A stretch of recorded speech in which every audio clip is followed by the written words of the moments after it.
अस्सलाम वालेकुम नाज़रीन, मैं वसीम अली और आप Wasim Ali Fisher YouTube channel देख रहे हैं। नाज़रीन, इस व्लॉग के अंदर बड़े जबरदस्त किस्म के दो मौज़ूआत हैं जिसके ऊपर हमने आपसे बात करनी है। एक तो ये है कि कोई मुआफ़ी नहीं होगी, डील होगी, ना ही किसी लेवल के ऊपर डील दी जाएगी। ये खान साहब के बारे में मैं बात कर रहा हूँ। अभी आप कहेंगे कि रिसेंटली ही आर्मी चीफ के साथ जो मुलाकात हुई थी, सोहेल फड़ाई जो कि सीनियर साफी हैं, उन्होंने उसके बाद जो कॉलम लिखे, पै दर पै जो उन्होंने कॉलम लिखे, उसके अंदर तो कुछ और बातें हो रही हैं। उसके अंदर तो फील्ड मार्शल आसिम मुनीर इमरान खान साहब को इनडायरेक्टली तौर पर मुआफी के पैगाम भेज दें कि आप मुआफी मांगे तो आपको मुआफ किया जाएगा। तो ये जो मैं बात कर रहा हूँ, ना डील होगी, ना ही कोई डील दी जाएगी और ना ही इमरान खान साहब को मुआफ किया जाएगा। ये क्या मामला है, ये इस ब्लॉग का सबसे अहम जुज्व है, इसके ऊपर हमने बात करनी है। और जो दूसरी खबर है वो भी खान साहब से ही रिलेटेड है। और खान साहब ने आज एक चूंकि बड़ा अहम फैसला लिया है, और खान साहब के कुछ ऐसे फैसले जो गैर उसूली है। क्योंकि खान साहब की जो इमेज बिल्डिंग की गई थी मीडिया के ऊपर, इमरान खान साहब खुद भी जो अपनी बातें करते होते थे, तो सर वो बिल्कुल मुख्तलिफ थी।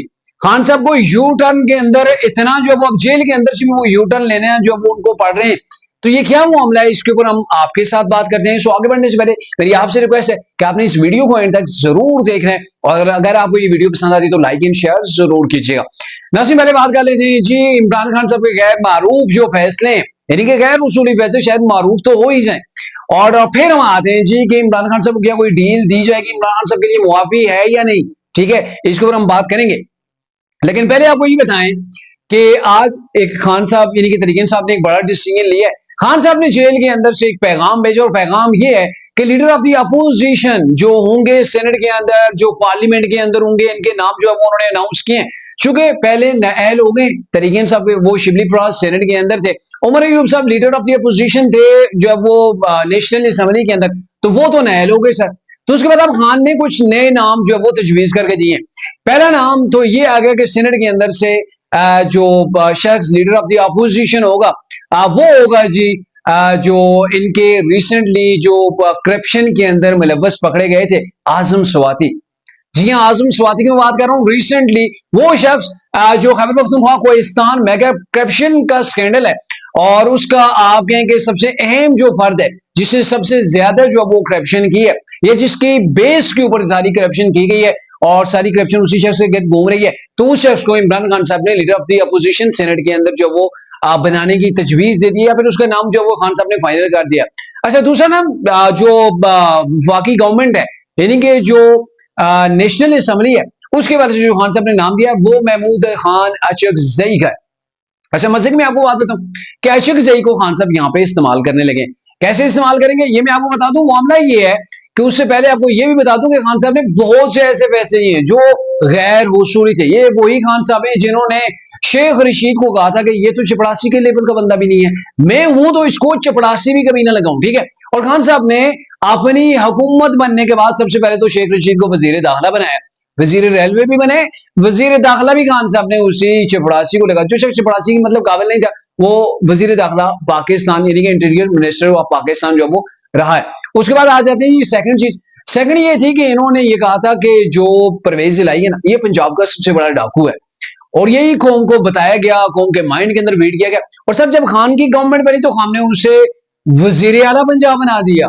सर तरीके साहब ने उस चंद वोटों वाले शख्स को, जिसको इमरान खान साहब कहते थे कि पंजाब का सबसे बड़ा डाकू है, उसको वजीर आला पंजाब खान साहब तरीके साहब के वोटों से जो बना दिया गया।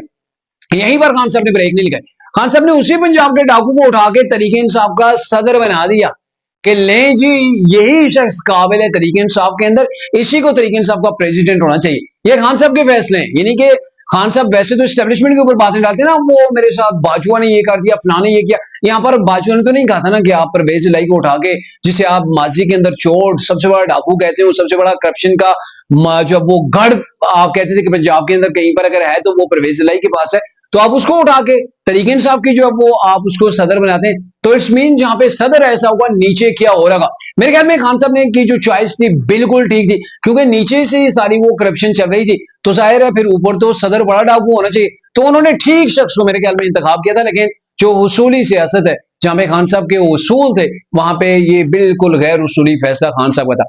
अच्छा, दूर जाने की जरूरत नहीं, बिल्कुल करीब करीब आ जाते।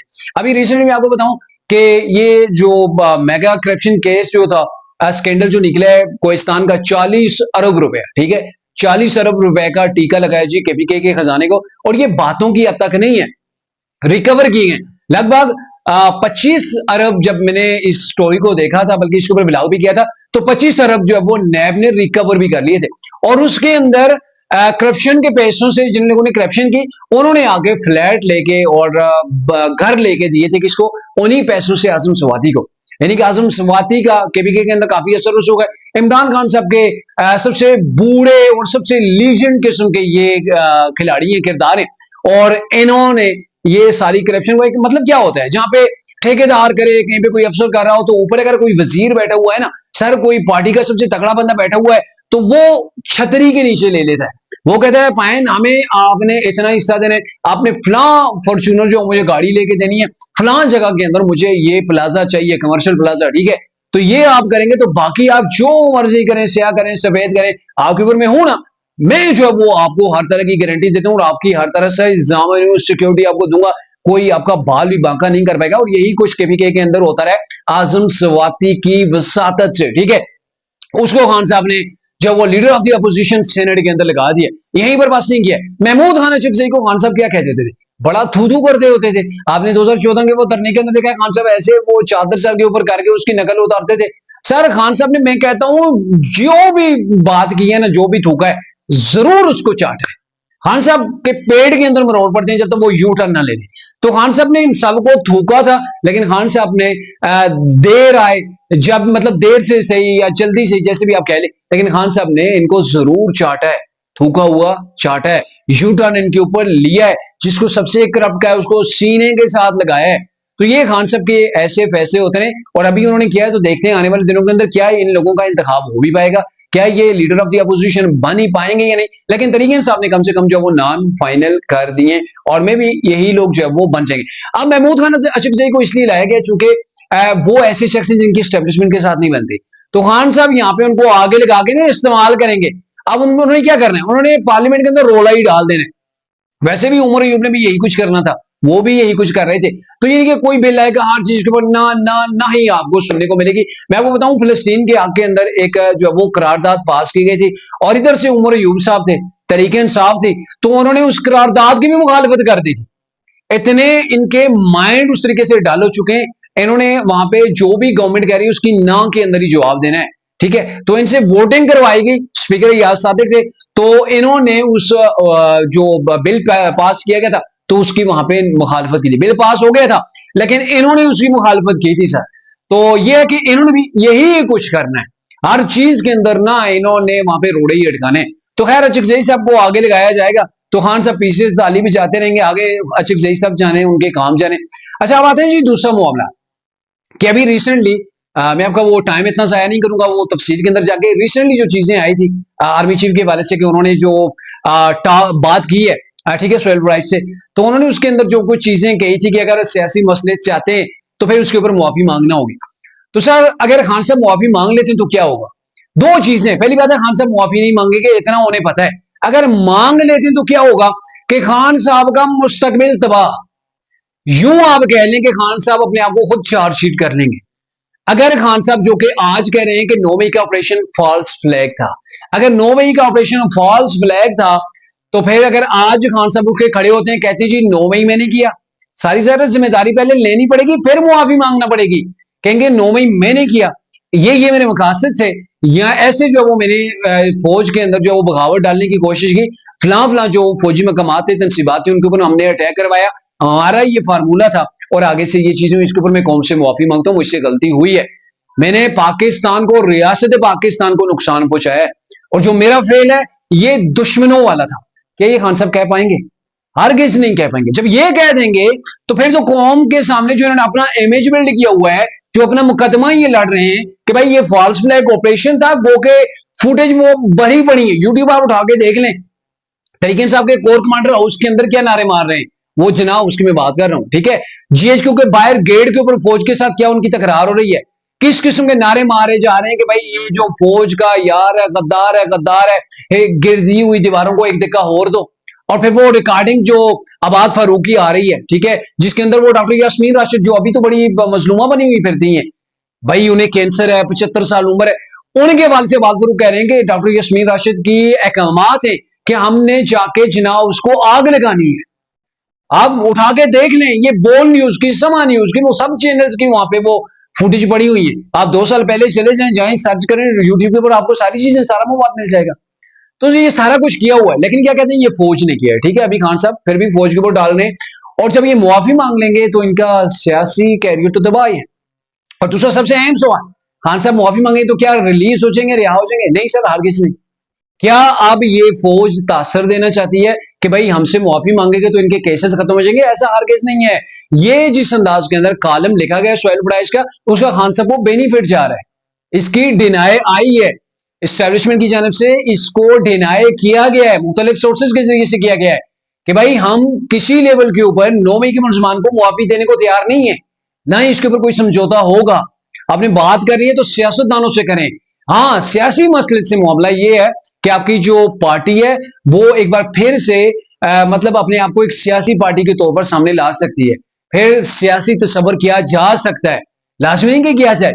तो ये मतलब नहीं है कि आप मुआफी मांगेंगे अदालतों से, वो जो आपके केसेस हैं वो खत्म हो जाएंगे, फिर जो आपके ऊपर एफआईआर से वो पेपर ही फट जाएंगे।